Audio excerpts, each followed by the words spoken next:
O problema do obeso, na verdade, é que ele tem uma prisão no sistema nervoso central que é feita a partir de quem? Do tecido adiposo. O sistema não funciona direito na regulação de fome e saciedade porque o cara está com muita gordura corporal. Quando eu estudava sozinho, assim, para entender o tecido adiposo, por que eu estudei o tecido adiposo? Foi no doutorado. O laboratório estudava o tecido adiposo, histologia do tecido adiposo, e eu entendia que era assim. É uma célula que tem lá o triacilglicerol e dependendo do tamanho que você está estocando gordura, ele tem uma capacidade máxima de estoque. Do lado dele tem um tal de pré-adipócito. Então é a célula tronco dele. Ela está quiescente, ela está parada, ela está quietinha. Só que quando uma enche e não cabe mais, o que ela faz? Ela acorda a outra. E aquele adipócito, pré-adipócito, vira um adipócito maduro e vai começar a captar gordura. Então existe uma hipertrofia do adipócito e uma hiperplasia, o aumento do número. Então, se você pensar na obesidade, é uma doença atual da modernidade, né? Antigamente não tinha tanto obeso, hoje tem. Por quê? Porque mudou completamente o padrão de vida perante a nossa formatação corporal. Teoricamente, a gente não foi feito para viver nessa época do formato que está. Com acesso a comida e a bolachas e docinhos toda hora. Caçador-coletor não sabia quando ia comer, né? E hoje em dia você nem precisa mexer nada, você só toda hora. O dedo só você mexe, entendeu? Então assim, quando a pessoa ela vai acumulando gordura, dependendo do nível desse acúmulo, aí começa a mudar a chave de todos esses componentes, tipo, vai começar a atrapalhar o funcionamento de todo o corpo pelo acúmulo de gordura. Então, por que a obesidade é uma doença altamente complexa? Porque ela vai causando isso ao longo do tempo, só que ela não tem só a base bioquímica, fisiológica, ela tem a parte psicológica junto. Tipo, esse é o que é mais complicado. Então, eu vou tratar um obeso, eu entendo a fisiologia, a bioquímica, por que ele está daquele jeito. Mas como é que eu vou fazer ele ter o caminho contrário? Então, é muito mais fácil você prevenir a obesidade do que tratar ela. É lindo falar isso agora, né? Então, por quê? Porque você não deixa o tecido adiposo crescer naquela situação que vai te atrapalhar. A pessoa fica presa nesse ciclo. Olha só, vamos pensar aqui. Cara, e se modificar a cognição dela, imagina. Você já antecipou o que eu ia falar. Desculpa. Não, imagina. Estamos ligados aqui. Tá rolando uma conversa boa. Por quê? Quando eu começo a ter esse aumento do tecido adiposo, essa citocina, né, essa adipocina, ela começa a bater lá no sistema nervoso central naquele nível de fome e saciedade. Então vamos lá. Quando eu tenho um aumento dessa inflamação do tecido adiposo, eu vou começar lá em cima a sentir menos saciedade e mais fome. Então, por que a obesidade é difícil? Então vamos pontuar o sistema nervoso central. Então, se o tecido adiposo provoca a pessoa a comer mais e a sentir menos saciedade, primeiro ponto. O intestino tem muito a ver com isso. Então, a disbiose intestinal, o intestino inflamado, hoje em dia também é foco de pesquisa mundialmente falando. Então, o intestino também provoca a inflamação sistêmica. Só que não é ele que especificamente é o provocador. Ele é alimentado por uma má qualidade de dieta. A célula do intestino muda, cai bactéria na corrente sanguínea e essa bactéria estimula o sistema imunológico a ficar mais inflamado. Então, a obesidade tem ligação, tecido adiposo e intestino. Os dois, vamos pensar focos principais. Quando esses dois estão inflamados, a inflamação sistêmica é pior. Sistêmica é circulante na corrente sanguínea. O sistema nervoso central não funciona igual. A sua fome vai ser maior por alimento que não é saudável. É seletivo mesmo. O obeso tem fome seletiva. Ele não vai querer comer um brócolis. Entendeu? Porque a situação dele não está para aquilo. Ele quer comer aquilo que é indulgente, que é gostoso, que gera aquele prazer nele. Só que ele não foi de uma hora para outra. Ele instalou aquele hack ao longo do tempo e para desconstruir isso demora. Então, o intestino inflamado e o tecido adiposo inflamado, eu começo a ter uma inflamação no próprio sistema nervoso central. Então, a tal da leptina, que é um hormônio que o tecido adiposo, teoricamente, mandaria para o sistema para falar, ó, para de comer, não funciona mais. Chama resistência periférica à leptina. Olha a viagem. Então, peraí. Se eu tenho um cara magro, a leptina do tecido adiposo é controlada. Teoricamente, o controle de fome dele é controlado. Uhum. Beleza. Ah, mas ele tá com fome porque é fisiológico, normal. Agora, por que quando eu tenho um cara obeso que tem um nível de gordura muito alto e proporcionalmente gordura aumenta a leptina, então hiperleptinemia, né, que é o aumento de leptina plasmática, o feedback da leptina no sistema nervoso central não funciona. Chama feedback negativo na fisiologia. Olha que viagem. Lembra da recepção de insulina? Uhum. O que é o feedback negativo? Quando eu tenho muito hormônio na corrente sanguínea, a leptina está em excesso, o receptor esconde.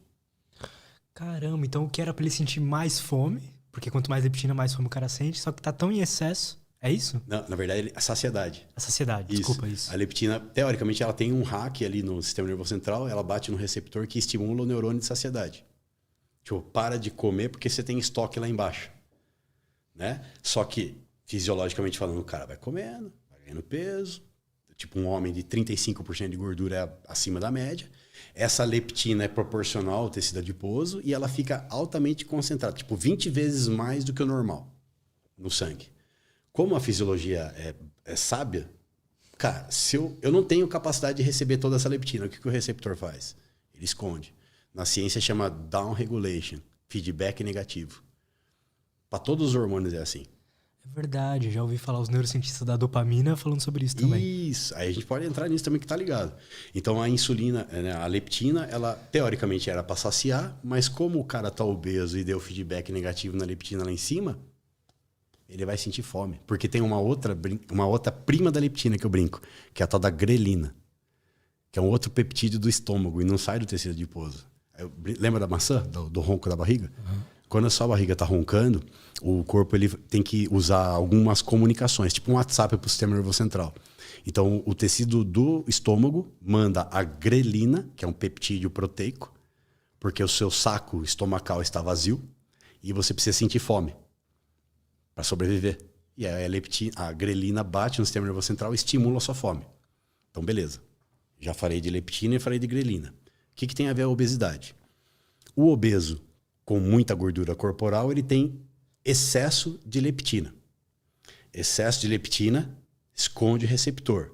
Zero saciedade. O que sobra? A outra, a grelina, que veio do trato gastrointestinal e tem recepção para estimular fome. Então você fala, como é que eu vou resolver o assunto? Isso é lindo, né? Apesar de ser desesperador. Não, é uma viagem, cara. Estudando, eu ficava louco da vida até entender tudo isso, né? Eu ficava fazendo, tipo, como é que faz, né? E tal. E quando você começa a entender tudo ligado, aí você fala assim, bom, então o problema do obeso, na verdade, é que ele tem uma prisão no sistema nervoso central que é feita a partir de quem? Do tecido adiposo. O sistema não funciona direito na regulação de fome e saciedade porque o cara está com muita gordura corporal. Só que isso é uma doença da modernidade, não é da pedra lascada, do período paleolítico, entende? O corpo não foi feito para ter esse excesso de gordura. Não precisava ter isso. Agora, a questão é, quando você tem aí um obeso que está instalado há 30 anos e você faz o cara perder 30 quilos em 2 anos, 40 quilos em 2 anos, eu vou diminuindo a inflamação no tecido adiposo porque ele está perdendo. Ele começa a ter um controle de fome mais regulado e eu ganhei o cara. Então, assim, a obesidade dá para tratar, lógico, mas assim, depende do quanto tempo o cara ficou naquela situação e o quanto tempo ele tem que sair daquela situação em relação à dieta e o treinamento dele. Vai ficando cada vez mais difícil, né? Se você fica mais velho, fica mais difícil. O que acontece hoje? A preocupação minha. Eu sou pai, o Kalel tem 10 anos. A gente em casa, a gente tem uma dieta. Dele? Kalel. É o nome do super-homem. Beijão, filhão. Caralho. A Drusila, que é a irmã da Mulher Maravilha, minha esposa também. Amo ela. Beijo, linda. Obrigado por me liberar para estar aqui hoje no feriadão. Boa. Então, o Kalel e a Dru, a gente tem uma dieta nossa. Dieta padrão, tipo, normal em casa. A gente faz marmitinha, a gente come umas besteiras com ele e tal, mas assim, ele entende que existe uma hierarquia em relação ao que é comida mais saudável, o que é uma comida menos saudável. Por quê? Na minha família, eu não tive essa mesma educação. Eu lutei contra, porque meus pais também, coitados, não tinham informação sobre isso. A nutrição não existia antigamente como hoje. Então eu lutei contra. Então hoje eu vejo o quê? A molecada, as crianças é preocupante porque a gente tem um aumento de 30% de obesidade nas crianças. E a criança não vai comprar comida. Ela recebe o que tem em casa. Certo? Então, assim, o hábito da família é o que vai formar ou não um obeso. Dá pra perceber, né? Total, eu fui criado num... Meus pais também não tinham conhecimento e tal. Eles não cozinhavam e sabe aqueles hambúrguer de... Sim. Comia isso, nuggets e tal. E eu, com 11, 12 anos, eu fiquei obeso. Sim. Cara, essa é a realidade de muita gente. É. A minha foi assim. Porque década de 80, né? Eu sou de 80, no caso. Então, imagina, 85, quando eu tinha 5 anos de idade, tipo, nutrição, X, né? Carboidrato, proteína, gordura, meus pais, italianão, então vamos na comida normal da Itália, família, macarrão e tal. Então, o que acontece? A molecada, hoje as crianças, quando você tem uma criança já obesa com 9, 10 anos de idade, imagina como ela vai estar com 30. Nossa. É muito mais complexo, é muito mais difícil. Assim, não que não dá, mas assim, vocês estão entendendo que a complexidade da obesidade não é de uma hora para outra. E o sistema do corpo vai mudando tanto que é difícil você retrair depois, você fazer o contrário depois. Não que não seja possível, mas é muito difícil. Tanto é que a gente tem um monte de tratamento ineficaz para obesidade porque a galera volta a ganhar peso de novo. Entendeu? O que é um sucesso de emagrecimento? É você emagrecer e se manter magro durante 2, 3 anos. Não ganhar peso de novo, teoricamente falando.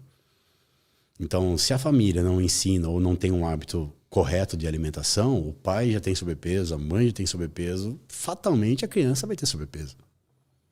Né? Agora, tipo, poxa, eu atendo primeiro a mãe, depois o pai, atendo algumas crianças já atendo também. Então, assim, eu não sou um nutri só esportivo, que é a minha expertise, mas até as secretárias ficam brincando comigo, doutor, o pessoal liga aqui na clínica e pergunta se você atende pessoa normal. Tipo, o que seria a pessoa normal? A pessoa que não treina, é sedentário, que não quer fazer dieta. Fala, cara, não vou escolher. Na verdade, né, manda vir, a gente trabalha conforme a gente consegue. Mas a questão de atender a família inteira, hoje em dia, acontece bastante. Porque daí eu consigo, né? Verdade. Então, pai, mãe, criança. A gente sabe que criança tem certos hábitos, mas aí depende de como você consegue controlar isso. Então, a nutrição, cara, se a gente colocar a importância, eu colocaria a nutrição já na escola básica. Já. Tipo, ensinamento de financeiro e ensinamento nutricional tem que começar desde cedo. Então, quanto mais informação nutricional a criança tem, o adulto, o adolescente, ele vai entendendo aquilo. Então, o conhecimento salva nessa situação. Com certeza. Entendeu? Tipo, não é questão de mandar comer uma coisa errada, é que o cara entende que, pô, ele foi acostumado a ter uma alimentação correta porque sabe-se que aquele alimento, mesmo não sendo tão gostoso, mas ele tem uma importância na sua vida. Tipo, né? Então, lógico, o hábito de você comer um pouco mais gostoso, a indulgência, a gente tem que fazer isso na consulta. Mas não dá para comer só gostoso. Quando eu falo comer gostoso, é comer comida indulgente, ultraprocessada, que é o que a galera mais pede, na verdade. Então, a criança, se ela for acostumada a isso, é difícil você tirar isso no futuro. É hábito, né, cara? Você vai construindo, né, de uma hora para outra. Nossa, cara, eu tive dificuldade em começar a comer salada. Hoje em dia já tá bem de boa, assim, eu não sofro mais, mas como eu não comi na infância toda, pra, assim, os primeiros meses comendo, foi foda, cara. Hoje em dia tá de boa, mas foi foda. É isso. A gente entende que quando a clínica, a gente começa a atender as pessoas, e eu pergunto muito, né? Tipo, cara, tem algum alimento que você não curta comer? Aí vem, né? Salada, legumes.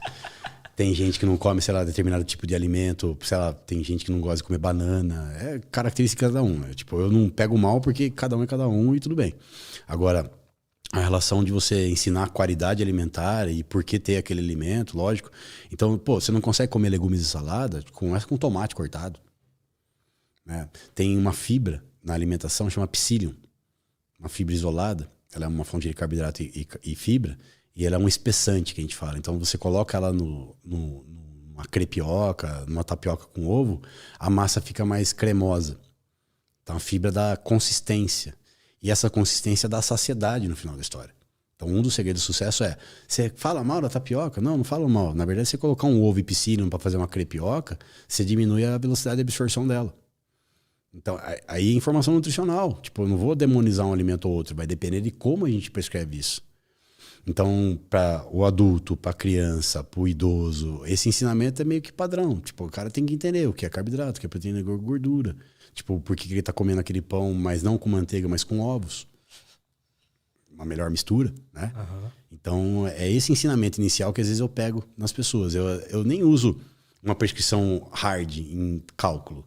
Às vezes eu preciso entender que eu vou ter que arrumar a vida dela. Ela não tem organização dietética nenhuma. Ela não tem horário para comer, não almoça, tipo, às vezes come lanche à tarde, tipo, tem fome à noite. Então, como é que eu vou ensinar ela a viver numa dieta na vida dela, que dá para viver? E aí, vai mudando o hábito. Então, é um caminho. É aquela brincadeira, né? Tem gente que tem o paladar infantil, né? O que significa isso? Sempre comeu alimentos com açúcar, indulgente, tipo, leite com achocolatado, né? Bolachas, enfim. Aí o cara vai comer um alimento mais, teoricamente, vegetal, né? O grupo dos vegetais, tipo, não vai ter ligação nenhuma com aquilo. Só que de algum jeito a gente tem que inserir, o cara tem que fazer um pouco de força também para mudar o hábito. É uma troca ali de informação que o cara tem que entender que tem que fazer uma força também para ajudar no final do processo, né? É preciso ele entender também, né? Tipo assim, o que faz uma salada, um legume nele. Sim.